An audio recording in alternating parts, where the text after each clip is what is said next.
हर बदलते दिन के साथ इजरायल और हमास के बीच युद्ध और विकराल होता जा रहा है। इजरायल के टैंक गाजा पट्टी तक पहुंच चुके हैं। जमीनी हमला किसी भी वक्त हो सकता है। इधर इजरायल की खुफिया एजेंसी मोसाद को हमास चीफ इस्माइल हानिया की भी लोकेशन मिल गई है। अब माना जा रहा है कि अब मोसाद फाइनल एक्शन शुरू करेगी, जिसकी शुरुआत भी हो गई है।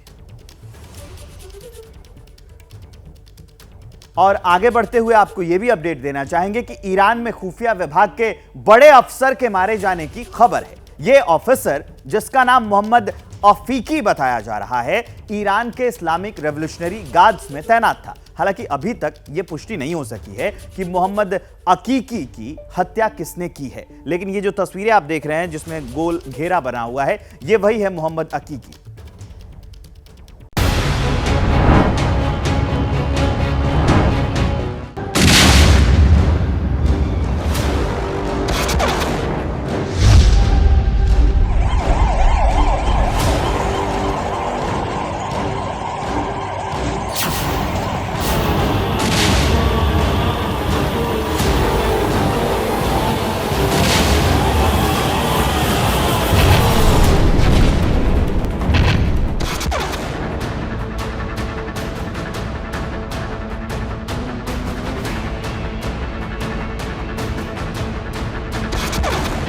इजराइल को लहूलुहान करने वाला, सैकड़ों लोगों को मौत की नींद सुलाने का प्लान बनाने वाला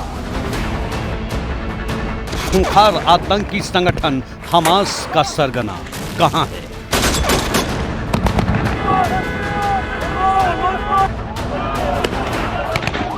इजराइल की खुफिया एजेंसी मोसाद को इसकी लोकेशन मिल चुकी है। आखिरी बार हमास का मुखिया, नाम है इस्माइल हानिया, कतर की राजधानी दोहा में देखा गया है। आप तस्वीरों में इस्माइल हानिया को ईरान के विदेश मंत्री हुसैन आमिर अब्दुल्लाहियन से मुलाकात करते हुए देख सकते हैं। बताया जा रहा है कि कई दिनों से कतर की राजधानी दोहा में छिपे हुए हमास के मुखिया से मिलने के लिए ईरान के विदेश मंत्री दोहा पहुंचे, लेकिन ईरान के इस कदम ने हमास के मुखिया इस्माइल हानिया की मुश्किलें बढ़ा दी हैं। इजराइल पर हमले के बाद ये पहली बार है जब इस्माइल हानिया की तस्वीर पूरी दुनिया ने देखी है। जाहिर है इन तस्वीरों पर इजराइल की भी नजर होगी, खास तौर पर खुफिया एजेंसी मोसाद की। इससे पहले इस्माइल हानिया को इजराइल पर अटैक के तुरंत बाद नमाज पढ़ते हुए देखा गया था, जिसके बाद वो अंडरग्राउंड हो गया था। उसकी तस्वीरें अब सामने आई हैं, तो मोसाद के एजेंट्स भी एक्टिव हो गए हैं। पहले 7 अक्टूबर की इन तस्वीरों को ध्यान से देखिए। हमास का चीफ इस्माइल हानिया अपने समर्थकों को इजराइल पर हमले का वीडियो दिखा रहा है। इजरायली नागरिकों की मौत पर वो खुश हो रहा है, फिर अचानक उनके साथ नमाज पढ़ना शुरू कर देता है। इन तस्वीरों से साफ है कि इस्माइल हानिया ही इजराइल पर हमले का असली मास्टरमाइंड है। उसे मालूम था कि इजराइल पलटवार जरूर करेगा, लिहाजा इजराइल के हमले से पहले ही वो गाजा पट्टी से निकलकर कतर जा पहुंचा ताकि अपनी जान बचा सके। बताया जा रहा है कि इस्माइल हानिया 2 वजहों से कतर में भागा। पहली बात यह है कि वो वहां पर सुरक्षित रह सकता था, और दूसरी बात यह है कि उसे फंडिंग हासिल करने में वहां ज्यादा सहूलियत है। कतर ने ईरानी विदेश मंत्री से इस्माइल हानिया की मुलाकात ने दोनों ही वजहों को साफ जाहिर कर दिया है, लेकिन सवाल है इस्माइल हानिया कब तक इजराइल से बच सकेगा? बताया जा रहा है इस मुलाकात के साथ ही वो मोसाद के रडार पर आ चुका है। टेल अवीव से उसका डेथ वारंट जारी हो चुका है। इजराइल के प्रधानमंत्री बेंजामिन नेतन्याहू पहले ही कह चुके हैं कि गाजा पर उसका हमला हमास के खात्मे के लिए है, जिसका सीधा सीधा मतलब है कि अब हमास से जुड़े हर एक आतंकी और उसके सरगना की मौत। अगर मोसाद का इतिहास आपको याद है तो आप भी जानते ही होंगे, मोसाद को यूं ही किलिंग मशीन नहीं कहते। याद कीजिए 1960 का अर्जेंटीना का सीक्रेट मिशन, जब मोसाद नाजी युद्ध के अपराधी एडोल्फ एकमैन को गुपचुप इजराइल ले आई थी। 1964 में रूसी मिग-29 मिशन, उस वक्त मोसाद की एक एजेंट रूसी विमान उड़ाकर इजराइल ले आई थी। 1972 में wrath of God mission, Munich Olympic में शामिल इजरायली टीम की फिलिस्तीनी आतंकियों ने हत्या कर दी थी, जिसका बदला अगले 20 सालों में मोसाद ने गिन गिन कर लिया। 1976 में ऑपरेशन थंडरबोल्ट, तब मोसाद अरब आतंकियों से फ्रांसीसी विमान को युगांडा से छोड़ा कर ले आई थी। यानी किसी भी देश में घुसकर टारगेट को निशाना बनाना मोसाद को इसमें महारत हासिल है। ऐसे में कतर में बैठा हमास चीफ इस्माइल हानिया मोसाद से कब तक बचेगा? हमास का चीफ इस्माइल हानिया कहां है और क्या कर रहा है? मोसाद को इसकी लोकेशन भी मिल चुकी है। अब हमास का वो ट्रेनिंग सेंटर आपको दिखाते हैं जहां आतंकी ट्रेनिंग दी जाती है, जहां से इजराइल पर हमले की पूरी स्क्रिप्ट लिखी गई थी।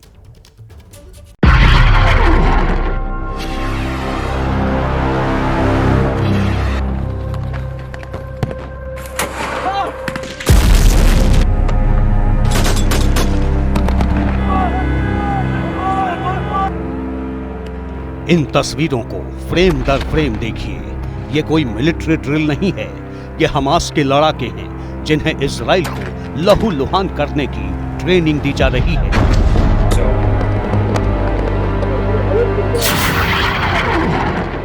समुद्र के किनारे से रॉकेट लॉन्च किए जा रहे हैं। काली पोशाक में हथियारबंद आतंकी घरों में घुसकर नागरिकों को निशाना बना रहे हैं, लॉन्चर दाग रहे हैं और गोलियां उगल रही हैं मशीन गन।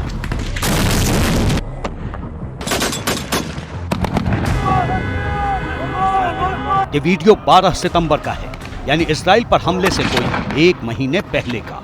वीडियो को ध्यान से देखेंगे तो ये भी पता चलेगा कि ट्रेनिंग के दौरान ये भी तैयारी की गई थी कि इजराइल की सीमा पर लगी वार को कैसे तोड़ना है और फिर मिनी ट्रक के जरिए कैसे दाखिल होना है।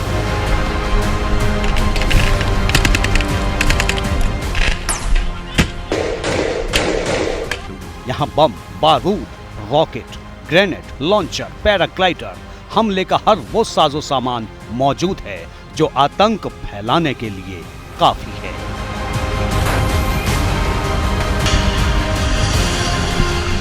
बताया जा रहा है इसी ट्रेनिंग में आतंकियों को लाइव फायर अभ्यास, जिसे स्ट्रॉन्ग पिलर कहा जाता है, सिखाया गया और साथ ही इजराइल में अटैक से ठीक पहले गाजा में इस तरह के 6 ट्रेनिंग कैंप्स बनाए गए जिसमें आतंकियों को इजराइल में घुसने और खून बहाने की बार बार ट्रेनिंग दी गई। हमास की देखरेख में गाजा पट्टी में फिलिस्तीनी शहर अल मवासी के रेगिस्तान में आतंकियों को हमले की हर एक बारीकी सिखाई गई थी। कैसे पैराग्लाइडर्स की मदद से दाखिल होना है, टैंक और मिलिट्री की गाड़ियों को कैसे उड़ाना है और कैसे लोगों को बंधक बनाना है। इस वीडियो से साफ है कि 7 अक्टूबर को इजराइल में जो कुछ भी हुआ उसकी तैयारी काफी पहले से की जा चुकी थी। सबसे हैरानी की बात यह कि हमास ने इतनी बड़ी तैयारी कर ली और इतने बड़े ऑपरेशन को अंजाम दे दिया और मोसाद को खबर तक ना हुई।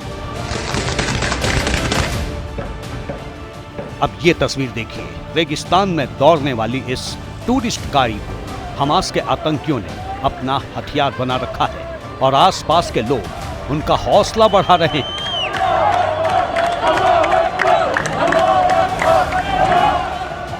जिसका सीधा मतलब है कि गाजा पट्टी में हमास के आतंक की सत्ता चलती है। हमास ने न सिर्फ इजराइल पर बड़े हमले की तैयारी की बल्कि गाजा पट्टी की जमीन को बारूद से भर दिया। हमास ने इजराइल पर बड़े आतंकी हमले के लिए पहले से ही बड़ी संख्या में रॉकेट्स तैयार कर लिए थे।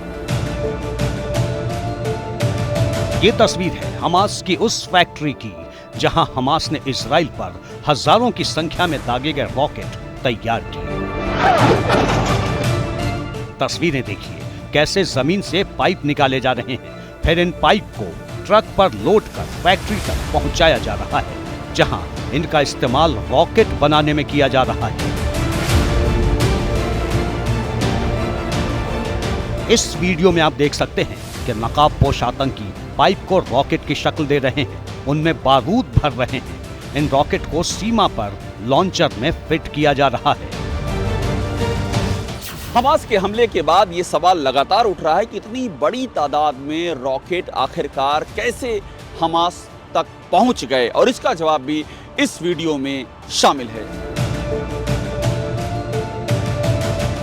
रॉकेट में इस्तेमाल होने वाली पाइप, वॉरहेड या फिर दूसरे उपकरण समुद्र के जरिए स्मगल कर कुछ इस तरह से गाजा पट्टी तक लाए गए थे।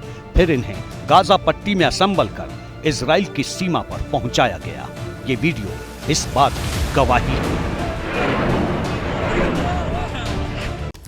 हमास ने सिर्फ इजराइल में दाखिल होने की तैयारी नहीं की, बल्कि इजराइल के पलटवार से बचने की तैयारी तो बहुत पहले कर ली थी।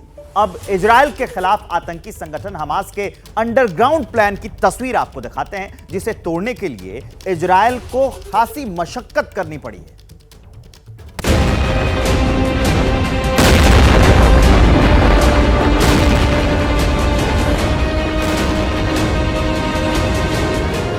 सात अक्टूबर से लगातार इजराइल गाजा पट्टी पर बम बरसा रहा है, हमास के ठिकानों को निशाना बना रहा है।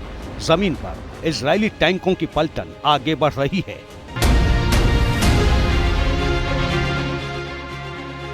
लेकिन इस भीषण हमले के बाद भी हमास इजराइल पर पलटवार कर रहा है। अब आपके दिलो दिमाग में सवाल उठ रहा होगा, आखिर कैसे? तो इसका एक ही जवाब है, गाजा पट्टी में हमास का असली अड्डा तो जमीन के नीचे है। ये गाजा में हमास का वो ठिकाना है जो बरसों से इजराइल के लिए चुनौती बना हुआ है। दरअसल हमास के आतंकियों से लेकर के उसके टॉप लीडर्स तक छिपने के लिए ये सुरंगें ही सबसे बड़ा कवच है और इसीलिए हमास ने पूरी गाजा में ऐसी सुरंगों का जाल बिछा रखा है। जमीन के नीचे बनी इस सुरंग की तस्वीर देखिए। यहाँ तबाही मचाने वाले रॉकेट का जखीरा मौजूद है। ये भी देखिए कि ये सुरंग कहाँ जाकर खुलती है, सीधे लॉन्च पैड पर, जहां से इजराइल को सीधे निशाना बनाया जा रहा है।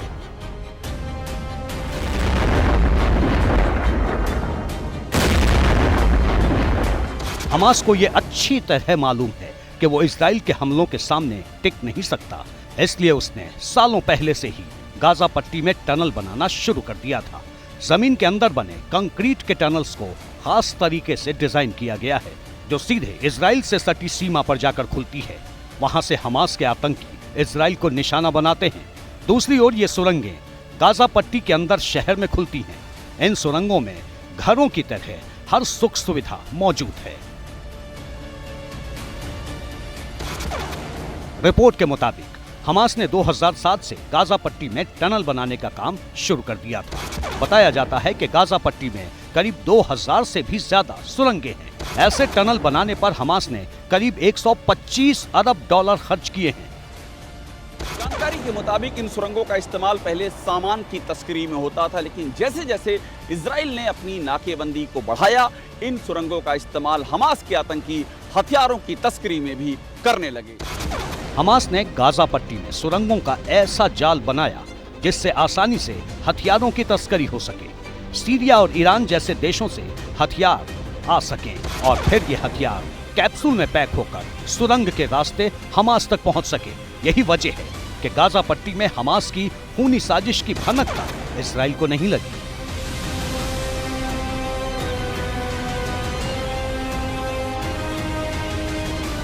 जानकारी के मुताबिक 7 अक्टूबर को जब हमास के आतंकियों ने हमला किया और उसके बाद जैसे ही इजराइल ने जवाबी कार्रवाई शुरू की, हमास के आतंकी इन्हीं सुरंगों में जाकर के छिप गए। अब बात करेंगे शहादत के भारत कनेक्शन की।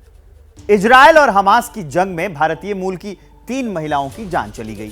3 में से एक महिला इजराइल डिफेंस फोर्सेस का हिस्सा थी और एक पुलिस बल में शामिल थी। इन महिलाओं ने हमास के आतंकियों से लड़ते हुए अपनी जान गंवा दी। हमास के खिलाफ इस जंग में पहली बार भारतीय शहादत की पुष्टि हुई है। इसको लेकर इजराइल इंडिया ऑफ कॉमर्स की प्रेसिडेंट अनाथ बर्नस्टाइन से बात की हमारे संवाददाता अभिषेक उपाध्याय ने। आप भी सुनिए। इजराइल में जो हमास का आतंकी हमला हुआ है उसमें नागरिक काफ़ी संख्या में मारे गए हैं और उनमें भारतीय मूल की लड़कियां भी शामिल हैं, ये बात अब सामने आ रही है। और इस बात की जानकारी हमको दे रही हैं जो Israel India chamber of commerce है उसकी प्रेसिडेंट हैं हमारे साथ में अनत बर्नस्टाइन, जिनको इस पूरी मामले की जानकारी है और जो इससे जुड़ी तमाम जो डेवलपमेंट्स हैं उनको कोऑर्डिनेट भी कर रही हैं। अनत, बात करने के लिए हमसे शुक्रिया। मुझे एक बात ये बताइए कि ये जो अटैक हुआ है इसमें इंडियन ओरिजिन की कितनी लड़कियां हैं जो इसका शिकार हुई हैं, क्या आपके पास जानकारी है? 10 girls killed in this awful attack on Saturday. Ek girl, Or Moses, a lieutenant officer in the Israeli army. Another one, Kim, officer in the police forces. The third one, I'm still waiting for details. किस place पर ये attack हुआ, कहाँ पर ये तीनों लड़कियां जो इंडियन ओरिजिन की हैं, अनत ये कहाँ पर थी जब अटैक हुआ? Or Moses, to the best of my knowledge, died in the attack in Zikim. Kim in a police, I think it was in Ofakim or Sderot, I'm not too sure, I think it was Ofakim. We have big Indian communities in the south of Israel, in Ashdod, in Ashkelon. You heard those, you're in Ofakim, in Sderot, you heard those names. आप ये कह रही हैं कि जो south है Israel का, जहाँ अटैक किया है हमास ने, वहाँ भारतीय काफ़ी संख्या में रहते हैं, भारतीय कम्युनिटी वहाँ रहती है। Yes, बहुत big community from Indian origins of Bnei Israel coming from the Bombay, Pune area, speaking Marathi. अच्छा, बेने इजराइल हैं ये लोग और ये महाराष्ट्र से, बॉम्बे और पुणे से आए हुए हैं और मराठी बोलते हैं। मराठी बोलते हैं। ये तीनों लड़कियां भी उसी महाराष्ट्र कम्युनिटी से ही थी, बॉम्बे पुणे वाली। एक बात मुझे और बताइए आप कि कुछ मिसिंग भी हैं, 3 तो आपने कहा कि कंफर्म्ड किल्ड हैं इंडियन ओरिजिन के, कुछ क्या मिसिंग भी हैं इंडियन ओरिजिन के लोग? We don't know names. We know, according to IDF, the Israeli Defense Forces spokesperson, that there are 3 or 4 people of Indian origin. We don't know names. We are asking for information. आप ये कह रही हैं कि 3 या 4 Indian origin के लोग हैं जो मिसिंग हैं अभी? Yes. उनका पता नहीं चल पाया है। We don't have names or information. We have asked the IDF spokesperson to give us. आपने IDF के स्पोक्सपर्सन से पूछा है कि वो और इन्फॉर्मेशन दें आपको? Yes. मुझे एक बात बताइए, ये जो 3 लड़कियां हैं जो इसमें मारी गई हमास के अटैक में, इनके घर वालों से आप कांटेक्ट में हैं? इनकी फैमिली से आपका कांटेक्ट है? The families are in touch, of course, with the army. ये 3 लड़कियां इंडियन ओरिजिन की जो मारी गई हैं, उनमें से 2 वहाँ पर डिप्लॉयड थी जहाँ ये अटैक हुआ है, जिकिम के पास, उनका डिप्लॉयमेंट वहीं था? Yes, they were part of the fighting and died. She was a hero.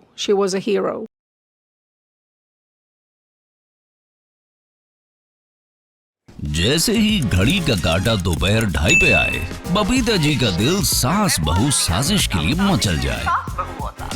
और ये है इनकी बहू, पूरे दिन ऑफिस की टेंशन हो जाए गॉन जब ये करें अपना फेवरेट शो फ्री टाइम पे ऑन। इनकी तरह आप भी देखिए अपना फेवरेट शो अपने टाइम पर और डाउनलोड कीजिए एबीपी लाइव ऐप अपने स्मार्ट टीवी पर।